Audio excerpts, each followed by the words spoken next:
రాష్ట్రంలో ప్రజలు పడుతున్న ఇబ్బందులు, డీజిల్ పెట్రోల్ మీద పడుతున్న ఇబ్బందులు తీర్చలేని చంద్రబాబు నాయుడు గారు గూగుల్ తెచ్చానంటే మేము నమ్మాలా అంటున్న వైసీపీ నాయకులు ఏం చెబుతారు మరి దీనికి? మరి పచ్చకారుల వాడికి లోకం అంతా పచ్చగా ఉన్నట్టు వాళ్ళకి ఏం చేసినా తప్పే. రాష్ట్రంలో పెట్రోల్ డీజిల్ కొరత వచ్చిన మాట వాస్తవం. ఎందుకంటే ఈ మధ్యలో కొద్దిగా దళారులు కానీ ఆ కంపెనీలు కానీ ఆడిన మాట గేమ్ అది రాష్ట్ర ముఖ్యమంత్రి చంద్రబాబు నాయుడు గారు దృష్టికి వెళ్ళిన 24 గంటల్లోనే ప్రాబ్లం సాల్వ్ అయింది. మీ కళ్ళ ముందు ఉంది పెట్రోల్ బంక్, ఒకసారి వీడియో తీసుకోండి. ఇబ్బంది పడ్డారు, ఎమ్మటే సాల్వ్ చేసిన ఘనత చంద్రబాబు నాయుడు గారి. గూగుల్ డేటా తెచ్చారు తేలేదనే విషయం విశాఖపట్నం ప్రజలకు తెలుసు, ఆంధ్రప్రదేశ్ రాష్ట్రంలో ఉన్న ప్రజలకు తెలుసు, వైసీపీలో ఉన్న నాయకులు తెలుసు. జగన్మోహన్ రెడ్డి గుడ్డోడు గారికి తెలియకపోవచ్చు కానీ వాళ్ళ పక్కన నాయకులందరికీ తెలుసు. ఎందుకంటే నిన్నే కొన్ని వేల కోట్లతో శంకుస్థాపన జరిగింది, విదేశీ గూగుల్ చేసే సంస్థలు వచ్చారు. మరి జగన్మోహన్ రెడ్డికి అప్పుడు ఎన్నికల ప్రచారంలో ఇక్కడ బయట రాయి పెట్టి కొట్టారు.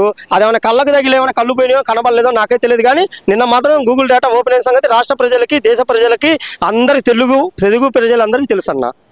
తెలుగు ప్రజలకు అంటున్నారు మీరు, ఇక్కడ వచ్చేదలకి రాష్ట్రంలో అభివృద్ధి సంక్షేమం రెండూ లేవు అంటున్నారు. కానీ అభివృద్ధి జరిగే కార్యక్రమాలు అడ్డుకునే పరిస్థితి ఎందుకు వచ్చిందంటారు? ఉదాహరణకి మాది పత్తిపాడు నియోజకవర్గం, గుంటూరు రూరల్ మండలం 41వ division, inner ring road third ప్లేస్లో ఉన్నాం మనం ఇప్పుడు. ఇది గత 20 సంవత్సరాల నుంచి కూడా ఇన్నర్ రింగ్ రోడ్ తీయాలి, ఇది రాయలసీమ ప్రజలకి, పల్నాడు జిల్లా ప్రజలకి ఇక్కడి నుంచి వెళ్ళడానికి విజయవాడ, విశాఖపట్నం, అమరావతి రాజధాని వెళ్ళడానికి ఇది కంటిన్యూటీ రోడ్డు, గుంటూరు సిటీని ట్రాఫిక్ని తప్పించుకోవడానికి. అలాంటి రోడ్డుని గత వైసీపీ గవర్నమెంట్లోనే, గత హోమ్ మినిస్టర్ కాన్సెన్సీ పత్తిపాడు నియోజకవర్గం సుచరిత గారి కాన్సెన్సీలోనే ఇదిగోండి, ఇది చూడండి, మీ జగన్మోహన్ రెడ్డి గారు ఫోటో వేసి ఇచ్చిన పాస్బుక్, ఇదిగో ఇది పట్టా కాగితం, ఇలా ఇచ్చి 380 మందిని ఇక్కడి నుంచి ఖాళీ చేపించాలని చెప్పేసి మీరు ఇచ్చిన పట్టానే ఎక్కడెక్కడ ఇచ్చారో తెలుసా? ఇది ఒక చోట ఇవ్వలేదండి, కొంతమందికి పేరు ఇచ్చారులా, కొంతమందికి దమరపల్లి, కొంతమందికి ఏటుకూరు, ఇంకా దరిద్రం ఏంటంటే కొంతమందికి లాంగ్ టూలో వేసి అక్కడ వెంచర్ కూడా ఇవ్వలేదు. అలా చేసి వీళ్ళందరినీ ఒక్క చోట ఫ్లాట్లో ముగ్గురికి ఇచ్చారు, ఒక ఫ్లాట్లో ఇద్దరికి ఇచ్చారు, కొంతమంది ఫ్లాట్లు చూపించలేదు. అలా విచ్చలవిడిగా చేశారు. ఆ గవర్నమెంట్ అయిపోయింది. ఈ రోజు కుటుంబ ప్రభుత్వం వచ్చింది. ఇక్కడ ఎమ్మెల్యే గారు, మాజీ ఐఏఎస్, కలెక్టర్ చేసిన వ్యక్తి బోర్ల రామాంజనేయులు గారు ఉన్నారు. వచ్చిన తర్వాత 1కి 4 సార్లు ప్రజలతో మాట్లాడి ప్రజలను ఒప్పించి ఈ రోజు వీళ్ళందరినీ ఖాళీ చేయించడం జరిగింది. వీళ్ళందరికీ కూడా మేమేం చేసాం, ఎమ్మెల్యే గారు సొంత నిధులతో ఒక 10,000 రూపాయలు ఆర్థిక సాయం చేసిన ఘనత ఎమ్మెల్యే గారికి దక్కుతుంది, బోర్ల రామాంజనేయ గారికి. మరియు చంద్రబాబు నాయుడు గారితో మాట్లాడి, కలెక్టర్తో మాట్లాడి, కమిషనర్ గారితో మాట్లాడి ఒక చిన్న రేకుల సెట్ ఉన్నా, చిన్న బాత్రూమ్ ఉన్నా వాళ్ళకి చెక్కుల ద్వారా నష్టపరిహారం ఇప్పించిన ఘనత కూడా కూటమి ప్రభుత్వానికి, బోర్ల రామాంజనేయులకే దక్కుతుంది. ఎందుకంటే ఈ స్థానిక నాయకుడిని, నేను ఇక్కడ డివిజన్ పార్టీ ప్రెసిడెంట్ కాబట్టి ఇక్కడ పడుతున్న ప్రజల బాధ. ఎందుకంటే వీళ్ళందరూ మాకు ఓట్లేసిన వాళ్ళండి, మా ఎమ్మెల్యే గారికి ఓట్లేసి గెలిపించుకున్న వాళ్ళు, మేము ఎందుకు వదిలేస్తాం? నిన్న ఒక 8 ఇళ్ల కోసం మన పత్తిపాడు ఇన్ఛార్జి బలసాని కిరణ్ గారు వచ్చారు. ఇక్కడికి వచ్చి ఏం చేశారండి? ఏం చేశారు? ఆ 8 మందిలో 6 చెక్కులు తీసుకున్నారు, ఒక 2 తీసుకోవాలా. వాళ్ళు కూడా మీ వైసీపీ సానుభూతి పరులు. వాళ్ళని ఏదో చోటమోటా నాయకులు 2 ఫోన్ చేశారని చెప్పి నువ్వు ఒక అవగాహన, ఒక ఇన్ఛార్జి కంటే అవగాహన తెలుసుకొని రావాలా. ఏ అవగాహన రాకుండా వచ్చి అది ఇది అని చెప్పేసి నేను నోటికి వచ్చినట్టు మాట్లాడావు. ఇదైతే కరెక్ట్ పద్ధతి కాదండి. రాజకీయాలు చేస్తే రాజకీయం చేద్దాం. ఇక్కడ 370 మంది మా మాటిని వెళ్ళిపోయారు, ఒక 8 మంది ఆగారంటే మీరు అర్థం చేసుకోవాలా. వీళ్ళందరికీ మీరు చేసిన కడితే, మీరు పెట్టిన కుంపులో కైలాటమే మాకు ఇది. మీరు ఆ రోజే ఫ్లాట్లు సక్రంగా రిజిస్ట్రేషన్ చేసుకుంటే ఇవాళ వాళ్ళకి ఆ బాధ ఉండేది కాదు.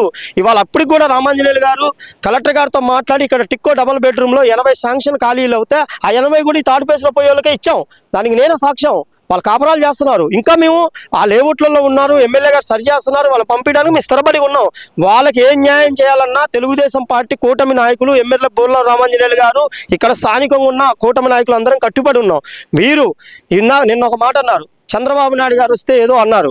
ఒకటి గుర్తుపెట్టుకోండి, మీ అమ్మడి తిరిగే నిన్న మీకు ఫోన్ చేసి ఇక్కడికి వచ్చిన వ్యక్తి వైసీపీ మీ ముఖ్యమైన అనుచరుడు ఇక్కడ ఈ 41వ డివిజన్లో. అతనికి ఒంట్లో బాగోకపోతే వాళ్ళ పేరెంట్స్ నా దగ్గరకు వచ్చారు. పార్టీ ప్రెసిడెంట్గా, నేను ఈ డివిజన్ ప్రెసిడెంట్ కాబట్టి నా దగ్గరకు వచ్చి, అయ్యా సీఎం గారు సహాయం ఇది ఉందంట, మాకు ఏదన్నా సహాయం చెప్పి, అయ్యా మా అబ్బాయికి బాగలేదంటే నేను ఎమ్మెల్యే గారికి ఫోన్ చేస్తే ఎమ్మెల్యే గారు స్పందించి బాగనోడితో రాజకీయం చేయి మాకు సురేష్ అని చెప్పి, నువ్వు సంతకం పెట్టించి పంపించు నేను చూసుకుంటానంటే మా ఎమ్మెల్యే గారు సంతకం పెట్టి లెటర్ ప్యాడ్ మీద సీఎం గారికి పంపిస్తే 24 గంటల లోపల 1,50,000 రూపాయలు మీకు చెక్ వచ్చిందా లేదా? అడగండి మీ వైసీపీ నాయకుల్ని, మీ వైసీపీ ఇక్కడ ఉన్న నాయకులను అడగండి. అది బోర్ల రామాంజనేయులు గారు అంటే, అది చంద్రబాబు నాయుడు గారు అంటే. నువ్వు ఇచ్చావా? నీ పక్కన తిప్పుకున్నావు. నీవు వైసీపీ నాయకులకి నువ్వు 1 రూపాయని సాయం చేసావా? సరే, అందాకెందుకు నిన్న వచ్చావు, 8 మందికి ఇల్లు తీసేస్తున్నాం అని చెప్పావు. పక్కన క్యాన్సర్ పేషెంట్ కూడా అదే అన్నావు. నేనేమనుకున్నా అంటే ఒకవేళ మరి ఇన్ఛార్జ్ గారికి ఏదైనా సాయం చేస్తాను కానీ రూపాయి ఇచ్చింది లేదు. పాపం వాళ్ళని దేనికి పనికి రాకుండా నిన్న అడ్డుపడి చేసిపోయావు. నిన్నేం చేశారు అదే మేము చెప్తున్నాం. ఇన్నట్టయితే సామాన్లు మిగిలాయి. నిన్న మీరు అడ్డుపడబట్టే వాళ్ళు అధికారులు వాళ్ళు ఇష్టారాజ్యంగా చేశారన్న సంగతి తెలిసింది. ఇప్పటికైనా గుర్తుపెట్టుకోండి, వాళ్ళు పోయిన 380 మంది మాకు ఓట్లు వేసిన వాళ్ళే. వాళ్ళకి బాధ్యత, న్యాయం చేసే బాధ్యత స్థానిక నాయకులుగా మాకు, మా ఎమ్మెల్యే గారికి ఉంది. మా ఎమ్మెల్యే గారు ఇప్పుడు కూడా 24 గంటలు ఆఫీస్ తెలిసే ఉంటాయి ఆ డోర్లు. మీరు రండి, మీ సమస్యలు చెప్పండి, మీకు న్యాయం చేయడానికే మేము ఉన్నాము. ఇప్పుడు కూడా ఎందుకంటే ఈ 380 మందిని ఎన్నోసార్లు తీసుకెళ్ళాను నేను ఎమ్మెల్యే గారి దగ్గరికి. సార్ కూడా ఎన్నోసార్లు వచ్చారు. ముఖ్యంగా ఇంకోటి అడుగుతాం, బలసాని కిరణ్ గారు ఎలక్షన్ అయిపోయింది, పార్టీ ఓడిపోయింది, మీరు అధికారంలోకి వచ్చి మేము అధికారంలోకి వచ్చాము 2 సంవత్సరాలు అవుతుంది. ఏ రోజన్నా మీరు ఈ 41 డివిజన్లో ఒక చోటన్నా ఎక్కడన్నా కనబడ్డారా? ఎక్కడన్నా మీకు ఏమైనా సమస్యలు గుర్తొచ్చినాయా? ఒకటి, ఇవాళ మీరు నమ్ముకున్న నాయకులకే ఒక అవగాహన లేదు ఇక్కడ. ఫస్ట్ ఆఫ్ ఆల్ అది గుర్తుపెట్టుకోండి. మీరు ఎక్కడికి వచ్చేటప్పుడు మీరు ఒక నియోజకవర్గం ఇన్ఛార్జ్ సార్, వాళ్ళు ఏదో గల్లీ లీడర్ ఢిల్లీ లీడర్ చెప్పేసి వెళ్ళమాకండి. వెళ్ళారనుకో ఇట్లానే అవుతుంది. ఇవాళ మేము అన్నీ తెలుసుకున్నాం. మా ఎమ్మెల్యే గారు దాకెందుకు మేము అన్నీ, నేను నోటితో టక్క చెప్తా. 7 కోట్ల రూపాయలు ఇచ్చామండి చెక్కుల రూపంగా. 28 లక్షల రూపాయలు ఎమ్మెల్యే గారు సొంత నిధులు ఇచ్చారు. నువ్వు 1 లక్ష రూపాయలను ఒకరికి ఇచ్చావే నేను వచ్చిన వాళ్ళకన్నా. అది గుర్తుపెట్టుకోండి. బోర్ల రామాంజనేయులు గారు అంటే అది. ఈ రోజు పత్తిపాడు నియోజకవర్గం రాష్ట్రంలో 175 నియోజకవర్గం కన్నా బ్రహ్మాండంగా అభివృద్ధి పదం చెందుతుంది. ఎందుకంటే అనుభవం ఉన్న నాయకుడు, కలెక్టర్గా చేసిన నాయకుడు ఇక్కడ ఎమ్మెల్యే గారండి. ముఖ్యంగా తెలుసుకోండి. మీరు అది తెలుసుకొనే ఏదన్నా ఈ పత్తిపాడు నియోజకవర్గంలో చేయాలనుకుంటే మీరు అవన్నీ తెలుసుకొని ముందు రండి, రాజకీయమే చేసుకుందాం. అభివృద్ధి అంటున్నారు, అక్కడ అభివృద్ధి లేదు, సంక్షేమం లేదని చెప్పి వైసీపీ నాయకులు అంటున్నారు పక్కన. అన్నా గుర్తుపెట్టుకో, ఇవి ఒక్కసారి నిన్న వచ్చారు కదా బలసాని కిరణ్ గారు, ఇక్కడ తాడిపేసుకోవద్దు, స్వర్ణబందర్ ఒకసారి వెళ్ళి చూడమనండి.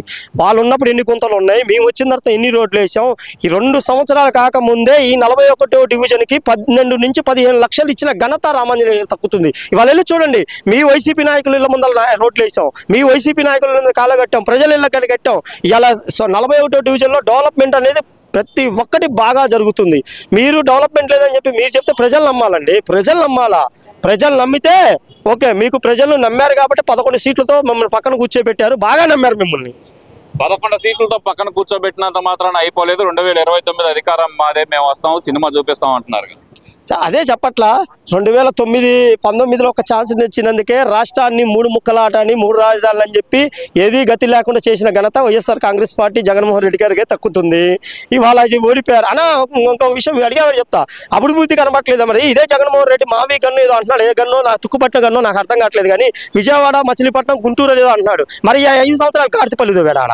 ఈ 5 సంవత్సరాలు చేయొచ్చు కదా, అవే 3 చేయొచ్చు కదా, అవే 3 డెవలప్ చేయొచ్చు కదా. ఆ రోజు ఏం చెప్పాడు, విశాఖపట్నం రాజధాని, కర్నూలు రాజధాని, అమరావతి రాజధాని అని చెప్పి ప్రజల్ని మాటలు చెప్పి ప్రబంధాలు చెప్పి నీ పబ్బం కలుపుకున్నావు.